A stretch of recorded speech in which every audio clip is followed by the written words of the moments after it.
Thank you, everybody, for coming. Thank you, Dr. Eaton, for coming to present to us. For all of you who don't know, Dr. Eaton earned an MA and PhD from the University of Calgary. Her research program focuses on academic ethics, specializing in academic integrity, including plagiarism, contract cheating, and academic misconduct policy. She presented her work and conducted teacher training and faculty development in seminars across the US, Mexico, Honduras, and Canada. Thank you, Dr. Eaton, and you're welcome to start.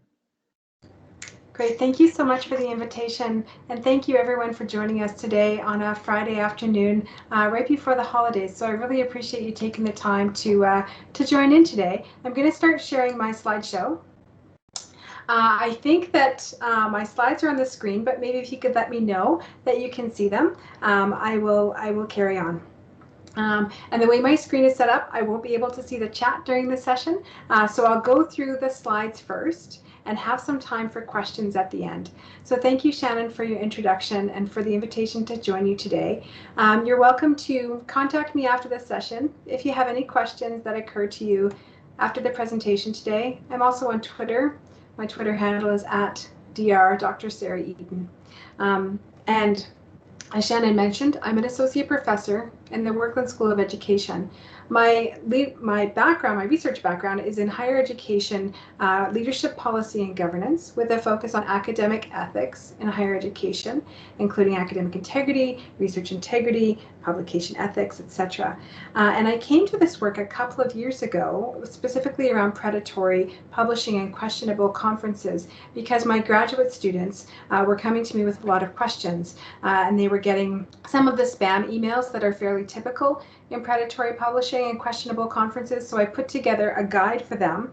And Shannon has a copy of this guide. It's a free guide available as an open access resource. And it's since been translated into Korean. The National Science Foundation in Korea, I think, is what it's called. They translated into Korean and distributed across South Korea. And it's also been translated into Albanian and shared with the scientific community in Albania. So that's kind of exciting for me. So in terms of our time together today, what we'll do is I'd love to hear a little bit about your introductions. I mentioned I can't see the chat, but I would still love if you could maybe put in the chat what brought you to the session today.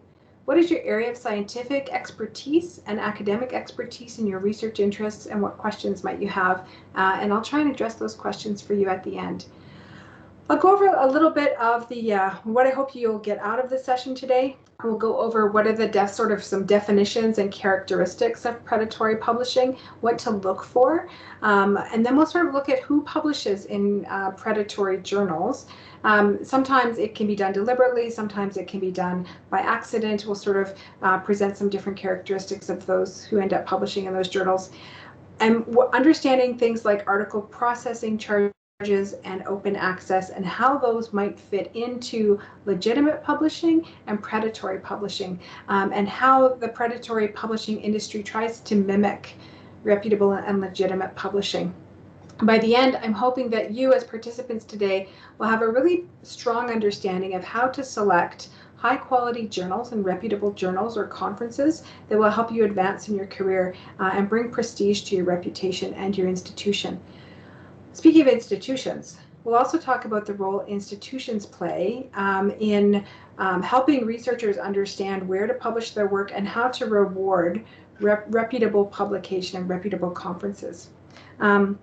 And Shannon, I can't see the controls, so maybe I just hear some background noise. So maybe if you could mute anybody who might have their microphone on, I would appreciate that. Thank you. And then as we wrap up today, I'll leave you with some resources and further reading.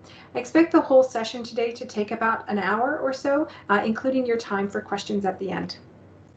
And just to kind of situate myself a little bit further in this work, as I mentioned, I publish on academic ethics all the time. And when people ask me what my research program is on, I say it's on the dark underbelly of higher education, because I started out, I have a background in second languages before I came to higher ed, and that led me down a research program that looked at plagiarism, That took me into term paper mills. That took me into the industry now known as contract cheating, which includes all kinds of academic outsourcing, including predatory publishing, fraudulent admissions essays, standing in for exams, all of that kind of academic fraud, and opened up a whole area of research integrity for me that hadn't really been explored in my country of Canada. There's been some work done in the United States, but a lot of the work has actually been done in Australia and the UK on some educational corruption in Eastern Europe as well. And so it's become quite a broad research program that has a number of different aspects to it, but certainly predatory journals and questionable conferences has become a topic that I've talked about a number of times. And it's partly to help emerging and novice researchers, as well as established scholars, understand that there is an entire parallel industry that operates at the same time and simultaneous to higher education that is quite predatory in a number of ways. And I have to say, they don't care about their customers, whether those customers are students or faculty members. Their main priority is to make money and generate revenue for their business, and they really don't care, in students' case, if the students get called up on misconduct, if researchers get called up on misconduct, if people lose their jobs, if students get expelled. They really don't care. But important to point out that this is a pretty large industry. So contract cheating from the student side, including term paper mills, homework completion services, thesis completion services, and exam impersonation services, is estimated to be at more than $1 billion US per year in terms of the industry size. There's not really a lot known, as far as I can tell, about the size and scope of the predatory journal industry, but I would expect that it's quite robust. But so by the end of today, I hope that you'll have a really strong understanding of what predatory publications are and questionable conferences, how to identify characteristics of predatory journals and conferences and other kinds of scientific and scholarly events, or so-called scholarly events, and then how to make really informed decisions about how to strategically publish your work for maximum impact and high reputation in ways that help you as a researcher, scholar, advance in your career, and also position you quite well for advancement in your career. Okay, so kind of thinking about predatory journals here, I kind of wanted to start with a bit of a definition. And I've pulled here from a group at the University of Ottawa. A group of medical researchers actually has started a center called the Center for Journalology, so the study of journals. And they've come up with, they did quite an extensive study using a Delphi method, which is a method, of course, as many of you would know, of achieving consensus across a number of experts using surveys and consultations. Through that process, through their Delphi method, they came up with a definition for predatory journals, and they've noted some points that where experts disagreed and some points where they agreed. And I've highlighted some points from their published article from their Delphi study that all experts agreed were characteristics or a definition of predatory journals. And the first one being is that predatory journals will pose as legitimate journals, but they'll often fail to follow publication best practices, such as a rigorous peer review and rigorous editorial oversight. So that was sort of one of the basic key definitions of a predatory journal. Their main goal is self-interest and often profit, as opposed to helping researchers improve their work, as would happen with a rigorously peer-reviewed journal, high-quality journal. Often, predatory journals have low transparency in terms of their operations, so it's not always clear who the editor is, how to get in touch with the editor, where the journal is situated, who actually publishes the journal, whereas more reputable journals are often connected, for example, with scientific or scholarly societies or associations.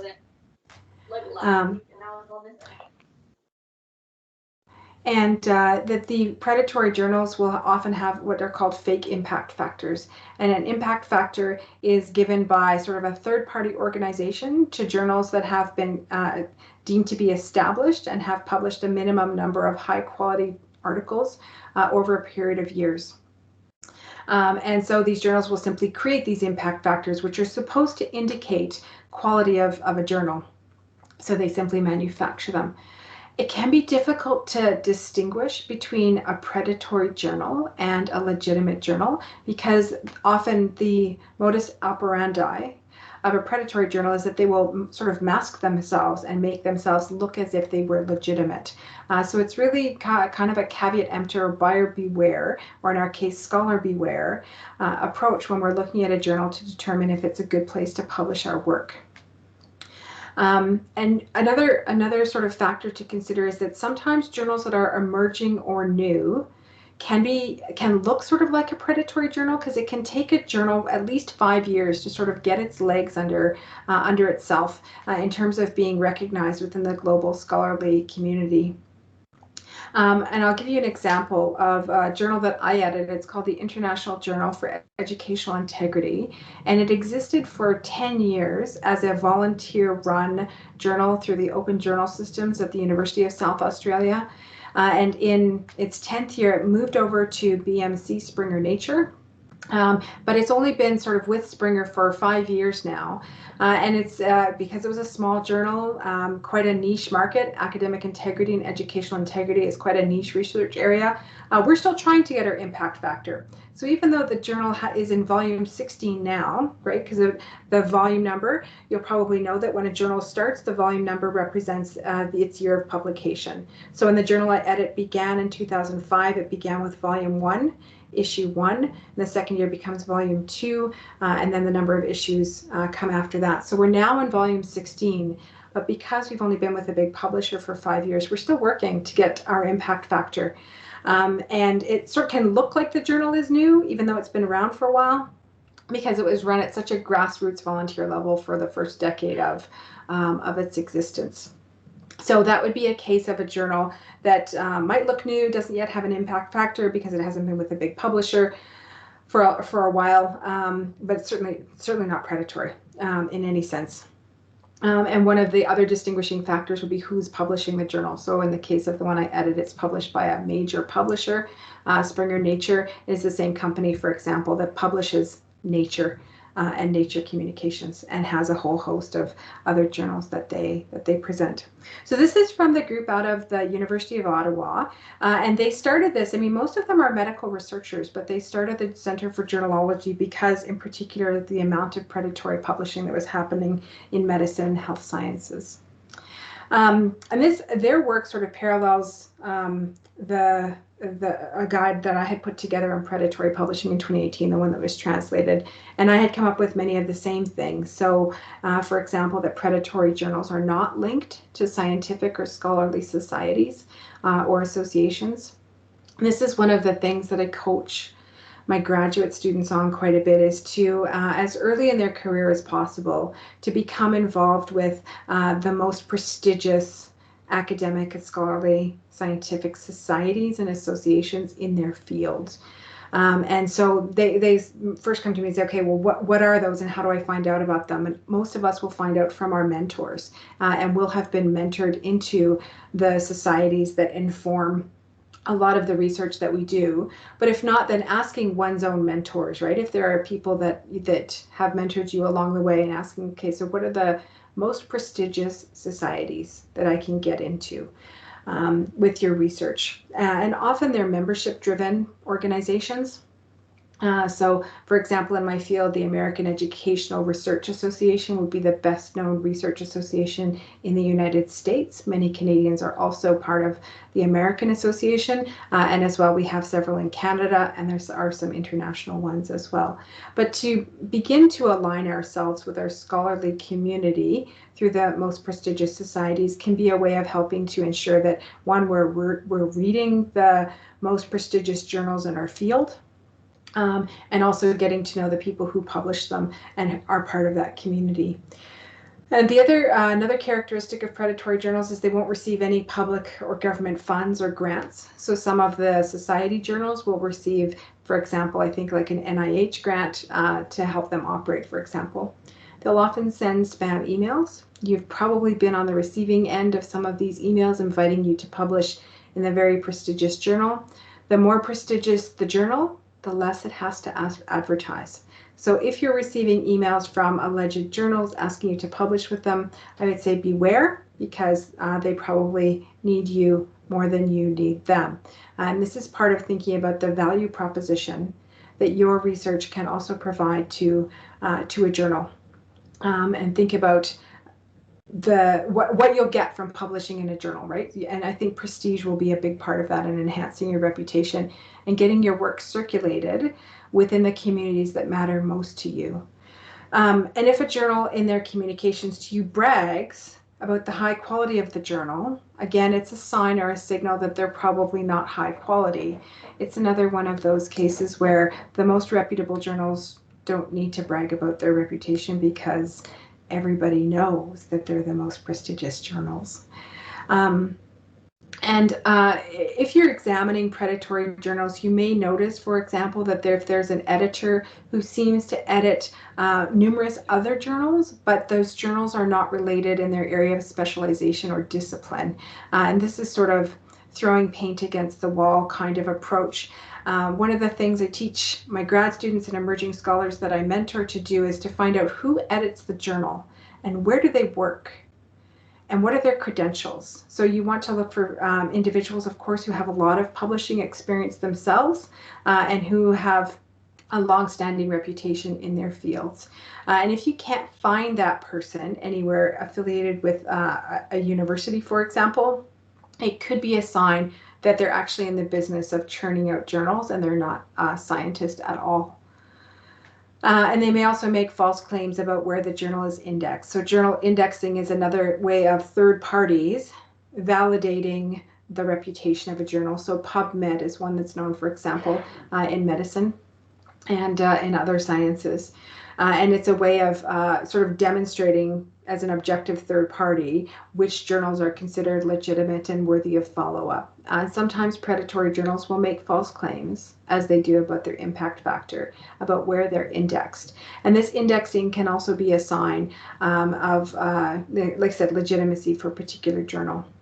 So those are sort of the top 6 out of the dozen or so characteristics that I'd come up with, based on the work of a number of scholars who looked into this before the Ottawa group had begun so much of their work. In terms of the final ones, a key characteristic among predatory journals is that they will promise fast publication, often within a couple of weeks. And they may also, to go along with that, promise, it seems to be a little bit of a contradictory promise, but promising easy peer review or fast peer review. When we're publishing our work in the most prestigious journals, often peer review is neither quick and nor is it easy. And that's the rigor behind the peer review process, is that manuscripts will get sent out to other experts in your field who often are volunteering their time. When I review manuscripts for other journals, I'm called upon because of my expertise, and I'll often spend 2 or 3 hours reviewing a manuscript, and I will go through it section by section. Sorry about the background noise. That's a timed pet feeder. I will spend 2 or 3 hours at least going through a manuscript section by section, looking at the introduction, the literature review, and have the authors, for example, cited key scholars in the field in their literature review. Do they know the literature? Do they have a research question, for example? What is the research question? Do the methods match the research question? Is the analysis sound? What are the holes in the analysis? Does the discussion relate back to their actual findings? Do their recommendations relate to their findings? Do their recommendations inflate their findings? And how have they concluded their article? That's sort of a typical process, right, of a reviewer who will take their time and look for inconsistencies in a manuscript and then make recommendations for how to improve it.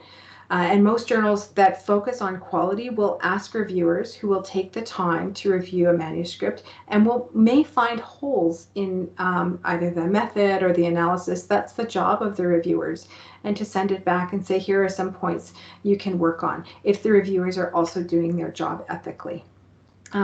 Because we all want the end result to be high quality content that's contributed to the scientific community.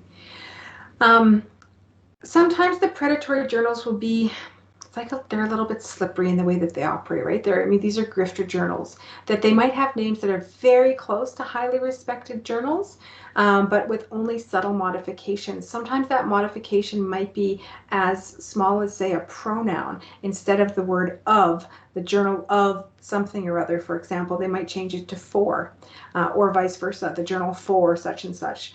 And it can be just a very subtle modification on the title of a highly respected journal. So people who are in a hurry think they might be submitting to the high quality journal when they're not. So there are a lot of deceptive practices with the predatory journals. They may claim to have words in their title that are often representative of hyperbole, or making it seem like the journal is actually bigger than it really is, with words like international or global or world or universal in the title. There are some legitimate journals that have those words in their title, but it can also be an indicator that a journal is trying to inflate its reputation, make it seem like they're global or cosmopolitan. And that goes with the next one as well. They may claim to be based in a major city such as London or New York, but if you dig a little deeper, you may find that the address doesn't actually exist, or it might be a P.O. box.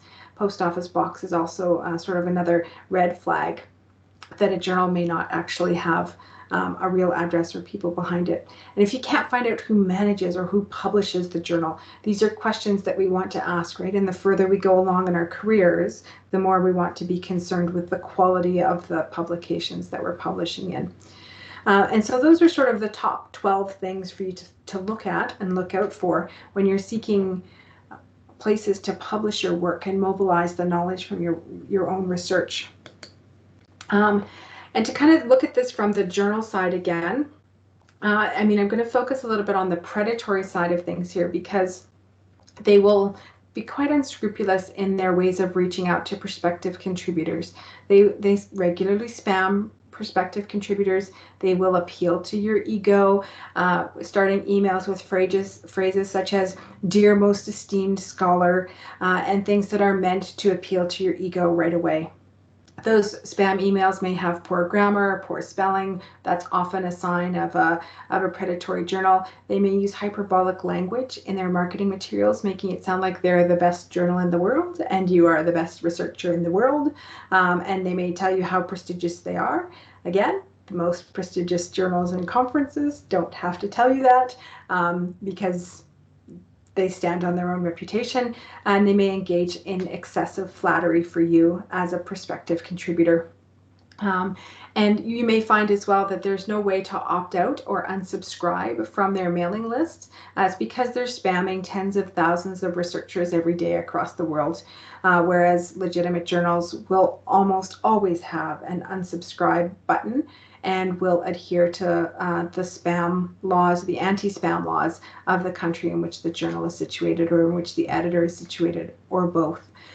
And so that can be another sign if you come to the end of an email and there's no way to opt out of those messages. And they may have logos that look similar to those of credible publishers, or they may simply take the logos of credible publishers. So for example, I'll give you another example. I've been receiving emails about an editing service affiliated with Springer. And of course, I edit a journal from Springer Nature, and this editing company has taken the font and the coloring from Springer, and they've just changed it ever so slightly, and made it look like they're affiliated with this big multinational publishing company when they're not. So just be cautious, right? And think about, I just say to my colleagues that in the same way that we tell senior citizens to be careful about the telephone scams, scholars need to be equally aware of the scholarly scams that are out there, because there are a lot of scams for us. And that will kind of bring us to the next piece of this around who will publish in predatory journals. And I don't think that there's a really clear answer to this, but just to kind of help demystify it a little bit,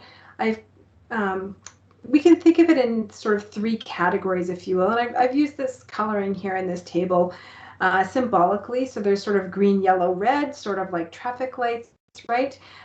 With the least culpable, if you will, to most culpable.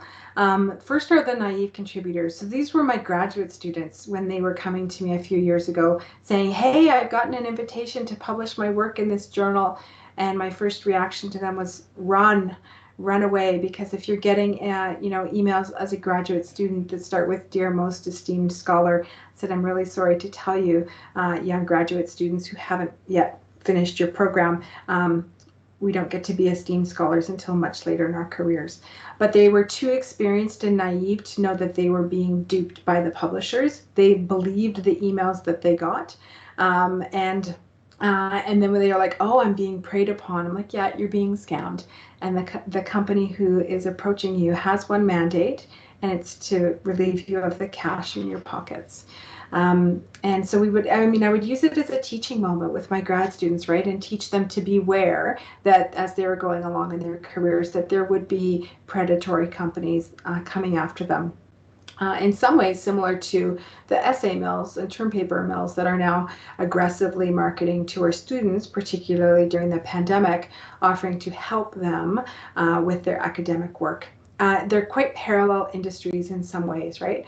And in some countries, there are industries where companies that will actually write a student's thesis for them, publish the thesis, build a slide deck that the student needs to have in their defense, their PhD defense, their doctoral defense. And then from that, they will then spin off articles that they will then publish in the journals that they own. So although I sort of talk about this being parallel industries, in some cases, the industries are completely integrated and will start the relationship with the young scholar, starting with a fraudulent doctoral degree, and then that leading into fraudulent publications. And so that industry does exist. But for some of us, the first time we might find out about it could be as scholars once we've graduated and we have an academic appointment. The second category is a little trickier because I call them pseudoscientists. So these are people that may think of themselves as legitimate scholars or scientists, but they actually have very little in the way of credentials. So they would end up being charlatans. So in other words, they haven't actually earned their doctorate. So when I mentioned that part of my research program is around the dark underbelly of higher education, of course that would include things like fake degrees, fake diplomas, etc. And you probably already know, of course, that one can go online and buy a doctoral diploma in a matter of minutes, and it doesn't mean anything because there's no learning behind it, and there was no defense, and there's no rigor. Be that as it may, some individuals may buy themselves a diploma or parchment of their choice, and they may go on and they may think of themselves as actual scientists or scholars despite never having earned their credentials. And there's a number of predatory journals out there that will publish this kind of pseudoscience. And interestingly, if you're curious, you might look up Retraction Watch is a nonprofit organization in the United States that I follow quite closely on Twitter. And they are a watchdog organization, and they will publish information about papers that have been retracted. And they've got dozens of papers now on COVID-19. And one case that I read of, for example, a paper had been retracted because the author had claimed that the use of a certain kind of amulet, I forget if it was jade or some other kind of amulet, would help to prevent COVID-19. And of course, the paper got retracted because there was no scientific evidence to back up the claim. But it was an interesting debate in social media, and this watchdog organization will make public papers that have been retracted due to scientific deficiencies in the work. And some universities actually will follow quite closely if individuals in their organizations have papers that have been retracted, and sometimes there can be consequences within the universities that would be particular to the university around that. Finally, there's the cognizant contributors, and so these ones are a little bit mercenary because they know what they're doing. They know that they're not publishing in reputable journals, and they don't care because they may be working within an environment that praises and rewards the number of publications per year over the quality of the publications per year. So I have heard of cases, for example, of individuals who end up with their name on hundreds of papers in a year, because that's what matters within the organizations or the systems in which they're working. So in those cases, the individuals don't care, and may also engage in other unethical publishing behaviors, such as article spinning, using article paraphrasing software, etc. So those are sort of groups of contributors that may publish in predatory journals. And I wanted to present this because it's not necessarily black and white as to who publishes. Not everybody who publishes in a predatory journal is automatically doing so deliberately. They may in fact be naive and may require some mentoring and coaching around how to ensure they focus on the reputation and prestige of how they're mobilizing the knowledge from their research.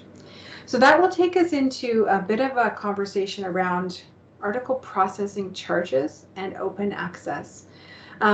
These two things, these two sort of approaches have been around for about the past, 25, 30 years, as it became more expensive to publish journals.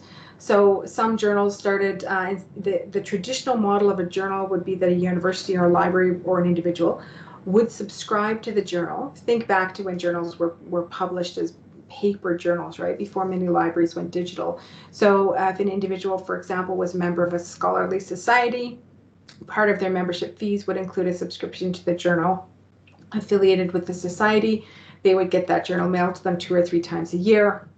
And you may remember your own professors, for example, having journals on their bookshelves of the societies to which they belonged. As journals became digitized, then the costs for that were often escalated, and subscriptions became digital based. And then that's when article processing charges started to become more common. And article processing charges are basically, they cover the cost of having the article published, because it takes people to do the copy editing and do the layout and do the production. And just because it's digital doesn't mean that there's no costs involved. And so open access was a way for individual or groups of authors and researchers to ensure that their work was being shared in an open format, usually distributed by the internet, without having to go through a subscription-based journal. Sometimes in research grants, we can put a budget line in our research grants that will cover the costs of open access publishing. Reputable publishers, again, typically have fairly high article processing charges, and that's quite a debate in the field itself as to how much money the big publishers are making off those articles. That's a little bit different, though, than the predatory journals, which actually tend to have a lower price tag because they're churning so quickly, and they don't actually provide much in the way of support. They just take in your manuscript, you pay them a couple of $100, for example, and then they publish your paper on their journal website. In my experience working with a reputable publisher, such as Springer Nature, Wiley, Routledge, some of the better known publishing houses, their article processing charges might be higher, can often be covered under a grant, because, for example, many of the scientific funding agencies, so I think in the United States it's NIH, want the information to be publicly available. That's what article processing and open access does. It makes the scientific knowledge readily available to the scientific community. So the characteristics of open access in general mean that publicly funded research, so through the NIH or other funding bodies, is freely available because the public has paid through their taxes to have those research grants available. Those research grants come from governments, and who funds the government? The taxpayers. So the philosophy behind it is that the taxpayers have effectively paid for this research. So taxpayers shouldn't have to pay for subscriptions to get access to journals or have articles behind paywalls because they've paid their taxes that fund the governments that fund the research. That's sort of the general big philosophy. There is a larger philosophical debate behind it, and I don't want to present this in any way that's like reductionist. So this is sort of the Coles Notes versions, if you will. A key aspect of this is that the copyright of an open access article will remain with the author rather than being signed over to a publishing house. And this means that the author can take their work and present it in a variety of different ways, and can archive it on ResearchGate, academia.edu, and other archive digital repositories where they can put their work without any problem. And it basically means that it's free to the entire world to read without being stuck behind a paywall or being stuck behind a subscription. There is our open access can be aligned with rigorous peer review and high quality journals. Open access doesn't mean it hasn't or shouldn't undergo peer review. Those two are sort of separate functions of a journal, and that you can share them in a variety of different ways. And I think it's really important to emphasize that open access is about access, and it's not about a business model. So there are a number of grassroots journals, for example, that operate as open access and don't charge authors to publish, don't charge readers to read, but the effort in it is volunteer. And that's so, but typically those journals are often emerging, or grassroots journals may not have the same prestige as some other journals. So what does this mean for you as scientists and scholars? For you, it means sort of thinking about where do you publish your work, and what do you look for when you're looking for a venue to publish your work. Well, my first recommendation for you is, if you're getting emails inviting you to publish in a journal, put them in that trash, because that's no doubt, where they would belong. As scholars, reputation is our currency. So we want to be able to have someone look at our CVs, recognize the journals where we're publishing our work and saying, okay, that person publishes in reputable journals. And this idea of what counts as reputable is determined by the scientific and scholarly community itself. And there is a certain amount of subjectivity to it. There's also journals, for example, that will make certain indexes a reputation. So Google Scholar, for example, publishes a list of like the top 100 journals in a field. And what that field is might change from one person to another, for example, or there may be subfields. So for example, my broad field is education. My narrow field would be educational leadership. That's what I got my PhD in. My research program is on educational ethics, and the top journals in each of those differ slightly, but people would be able to see by looking at my CV where I've published, and sort of the caliber. So in my field, for example, if you publish an educational researcher, that's like, if you get published in that journal once in your career, that's amazing. When I, as a non-medical professional, think about medical journals, of course, I think about the New England Journal of Medicine. There's probably other ones, right? If you ask yourself, where would I aspire to be published? If I could only be, once in my career, I'd like to get published in that journal. That's the caliber that we aim for. Of course, for graduate students and novice and emerging scholars, you sort of have to work your way up to get there, right? And that might mean publishing in lesser known journals, but being aware that there's a difference between lesser known journals and predatory journals, and to avoid the predatory ones at all costs, because it may end up damaging our reputation as scholars to publish in those journals.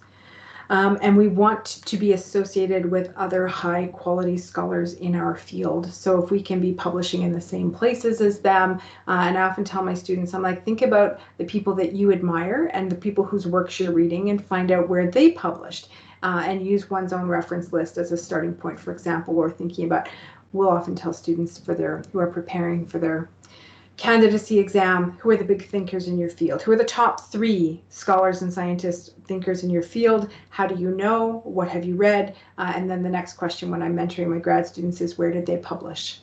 And so to look at that as a way to follow in the footsteps of the great scientists and scholars in our own field.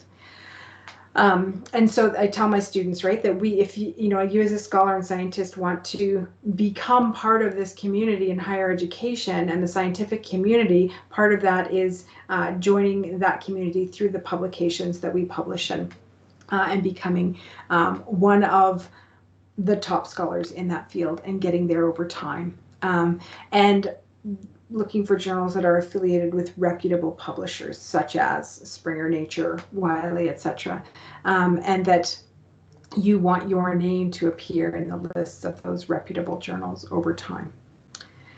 And of course, for early career scholars, right, this may take a few years to get there, but it's worth it, because I think in higher education, our reputation is paramount. And so that will take us over to the next piece of the session today, which is around what I call questionable conferences. much like predatory journals, their objective is to make money.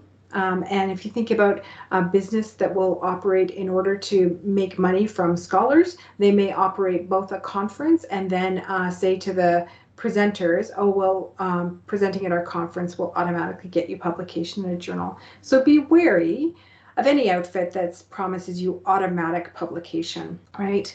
So these questionable conferences are often organized by sort of third-party businesses that are not affiliated with your most prestigious scholarly or scientific societies. In my field, I expect it's the same in medicine, that the society conferences are the most prestigious. And another feature of questionable conferences is they may combine a number of unrelated fields into one conference, and that may include everything from medicine to dance to poetry to physics, but these are unrelated fields. It's not that they would be sort of a conference on medicine generally, but they're completely unrelated topics in the same conference, in the same conference program, with presentations often given in the same room, because they're not actually about scientists and scholars sharing their knowledge. They're about getting your registration fees. Again, they'll spam you, they'll send things to your email. Of course, they'll guarantee your acceptance, they'll guarantee publication. Oh, and this is another trick that some of the questionable conferences use, is they will automatically convert you into a session chair or a keynote and say, we would be most delighted if you would be our keynote speaker for such and such, and we would like you to be a chair for such and such. And you look at the email and you think, I have no idea who this came from. And often, if there are prestigious conferences in your field, and if you were asked to keynote a conference that is the best conference in your field, you would think, wow, okay, this is, I know the people who've keynoted this before, I know people who've presented here before. If you don't know anybody who's ever presented at that conference, think twice about whether you want your name affiliated with that conference. Right, so I tell my grad students this. I'm like, they're like, oh, look at this conference invitation. I'm like, I have no idea who that conference is, and I've been working in higher ed for more than a quarter of a century, so dig into it and find out if anybody you know or have read has ever published there or presented their work there. Because if they haven't, you don't want to publish your work there or present there either. We want to be in the company of excellence. And these conferences, of course, will often be held in very touristy locations, in a hotel or a resort, on a beach, because, of course, they want you to be lured in, not by the scholarly prestige, but by other factors. And so, like the journals, you might want to ask ourselves, how do I choose a conference? Well, the first thing, that, of course, is the conferences are well known in our field. And they will probably have a competitive process for submitting proposals, and not all proposals will be accepted in a year. So if you think about who are the top scholars in my field, where have they presented there in the past, that would be a key to you, that you want to be in the company of those people as well. And I always say to my grad students, of course, that conferences are not only a place to present our work, but also to hear others and find out what they're doing, what's the current research in the field, who's doing what's new, what's innovative, and also a chance for them to network. And of course, some grad students like the idea of networking, some don't like the idea of networking. But that they will say this is a chance for you to meet prospective employers, and also, I mean, for scholars, prospective collaborators, right? As we start to expand our research program, we want collaborators from other universities, from other states, from other countries. Where do we meet them? We meet them at conferences, good quality, high quality conferences that are organized by reputable scientific and scholarly societies, and where our proposals, you think, okay, I would really like to get my proposal accepted this year, because you know that not all proposals get accepted all the time every year. And institutions, I think, can play a really important role in all of this, because if the institution values quantity over quality, that can actually encourage people to publish their work in predatory journals. So institutions play a role in ensuring that their own scholars, academic staff, faculty members are publishing in high quality journals. And they can do that by giving special recognition for those who publish in top tier journals, for example, by posting it in internal newsletters, that sort of thing, and celebrating excellence. So sometimes when I give sessions like this, people will ask me, for example, about Beale's list. Beale was, well, he still is. He was a gentleman that published sort of a blacklist of predatory journals. Got a lot of flack for it because journals came and said, well, we're actually a new journal. It doesn't mean we're predatory.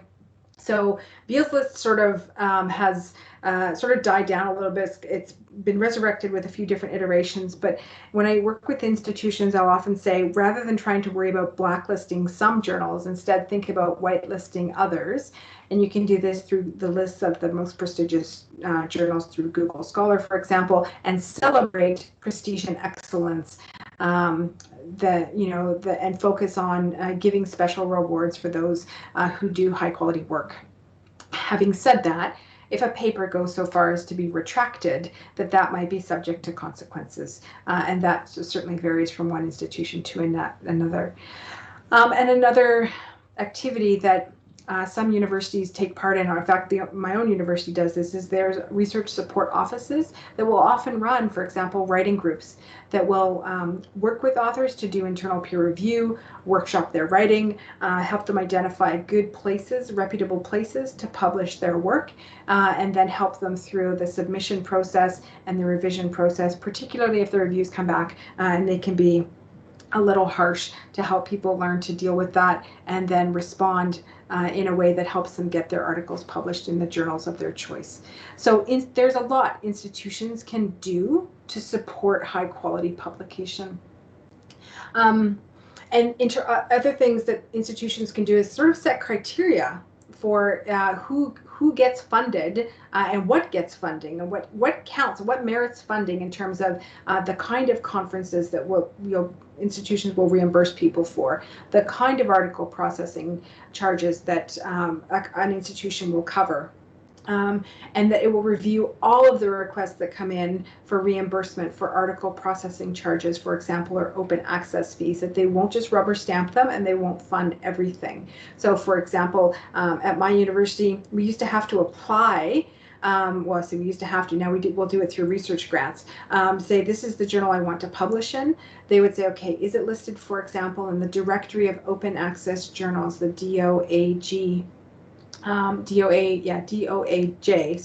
Directory of Open Access Journals, because that was considered a white list, if you will, of reputable journals. If it wasn't listed in there, automatic no for funding. And then they would also take that as a moment to engage in a coaching conversation around where do you want to publish your work and why is this journal one that you've selected. And still, though, if it wasn't in the Directory of Open Access Journals, it simply wouldn't get funded.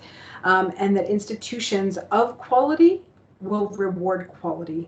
And so this becomes a metric for institutions to measure their own quality. So just to wrap up here before we go into the question period, a couple of concluding slides and thinking about predatory publishing and questionable conferences. Let's think about, let's get our priorities straight, because we're scholars and scientists. So in our world, quality should be put before quantity all the time. And institutions can help to reinforce this.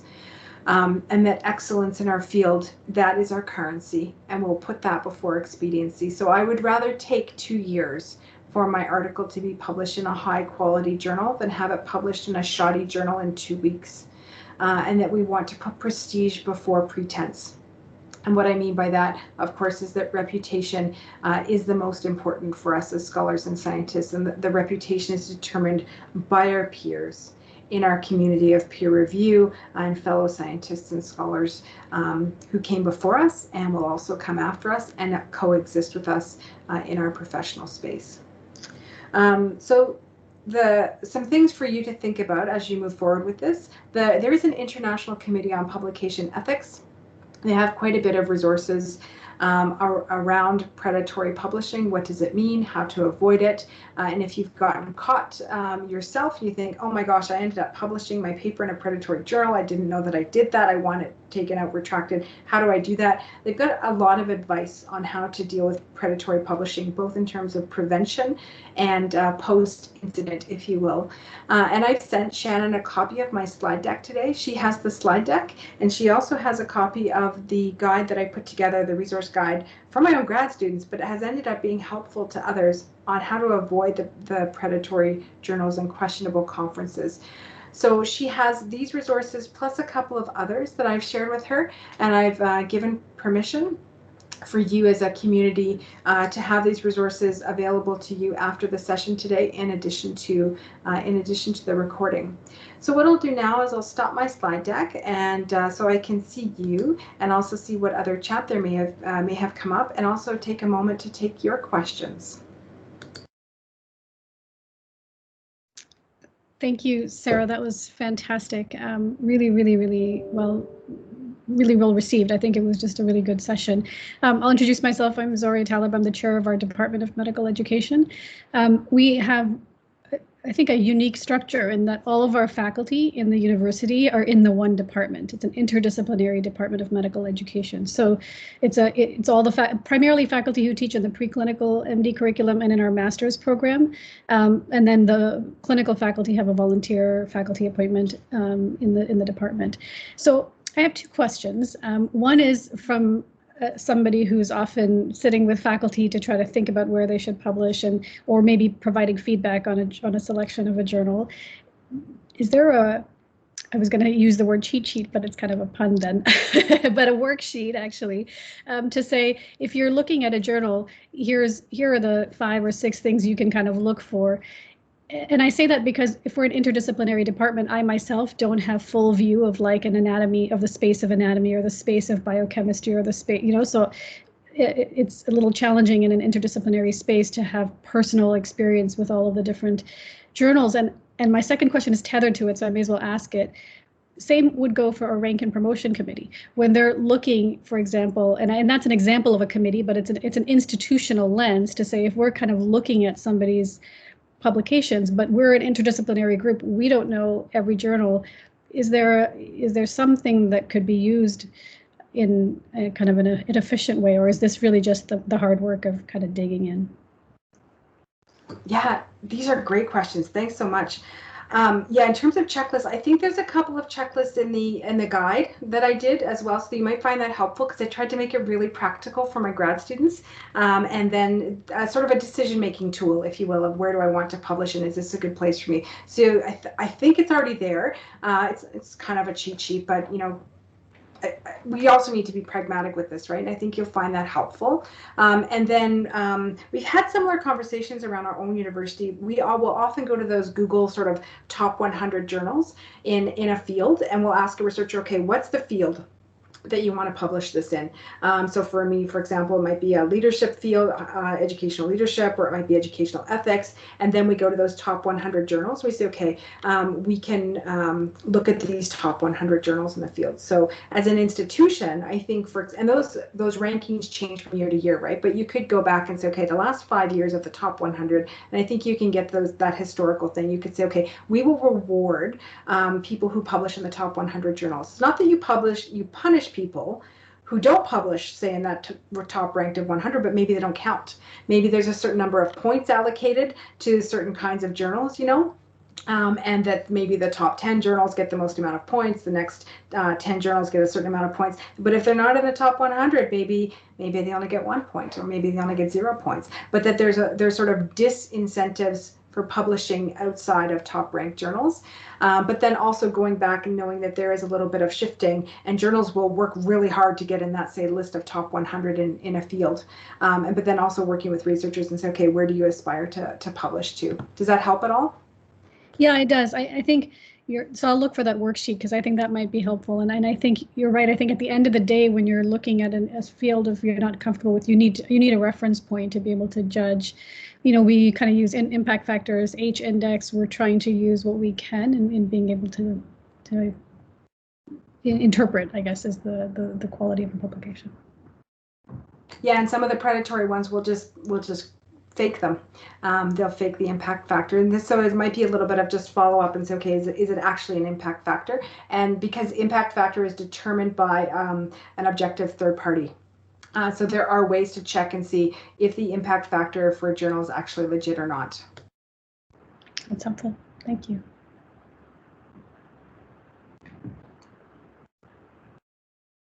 Mukesh.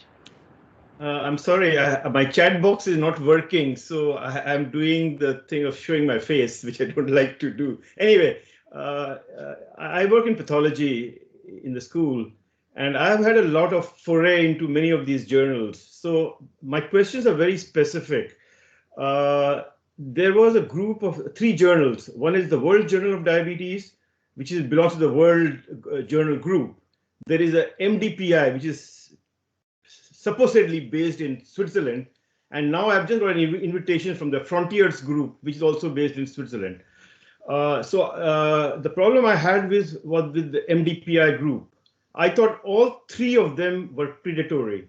So the MDPI group, about a year ago, wanted me to edit a special issue on gestational diabetes, which is my area of research.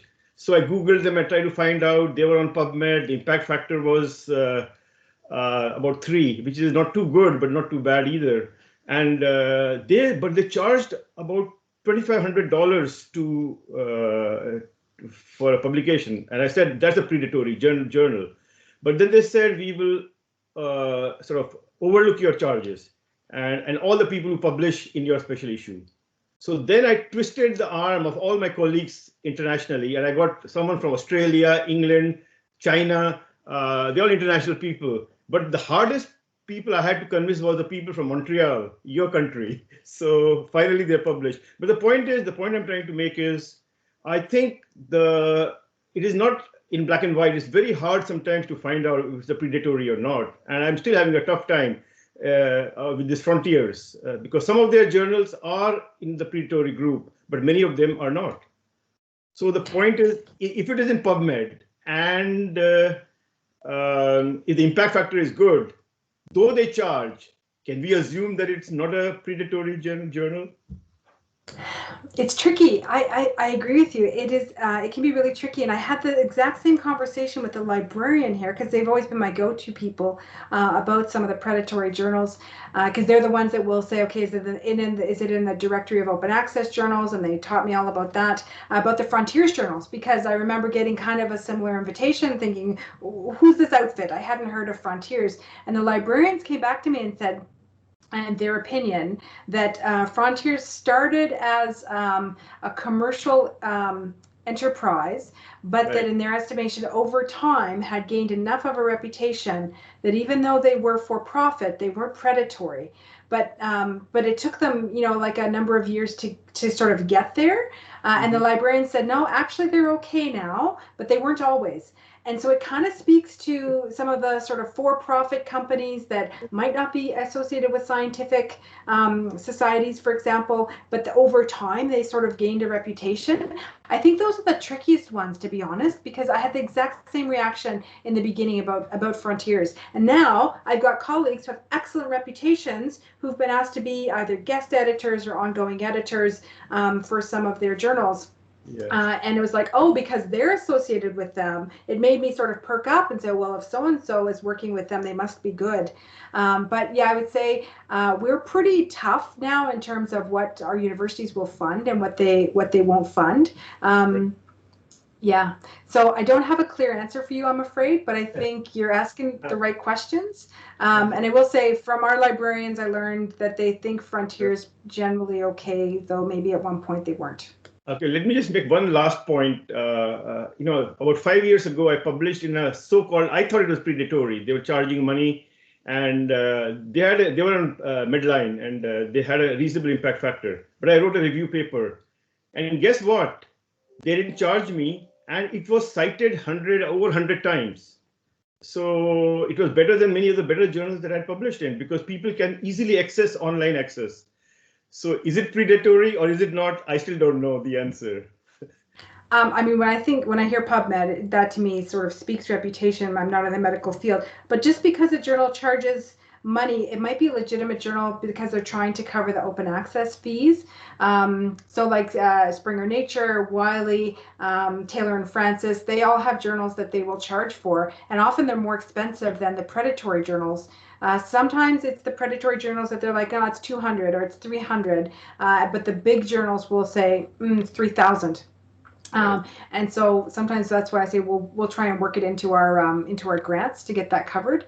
But then our research office wants to know, okay, if your grant is covering this, then it needs to be a reputable journal. And so now they'll sort of police us a little bit more, where they never used to. Police isn't the right word. They will support us to publish in the highest quality journals, even if they have open access fees, because it's not always easy to tell.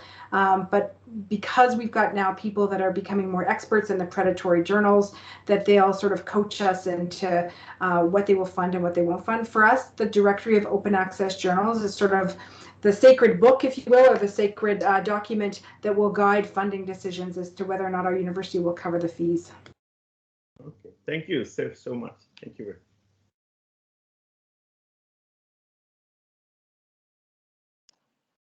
Okay, I think that that's it. And besides, we're a little over time. Thank you, everybody, for coming. Thank you, Dr. Eaton, for presenting for us. Have a good rest of your day. Thank you. Thanks, Dr.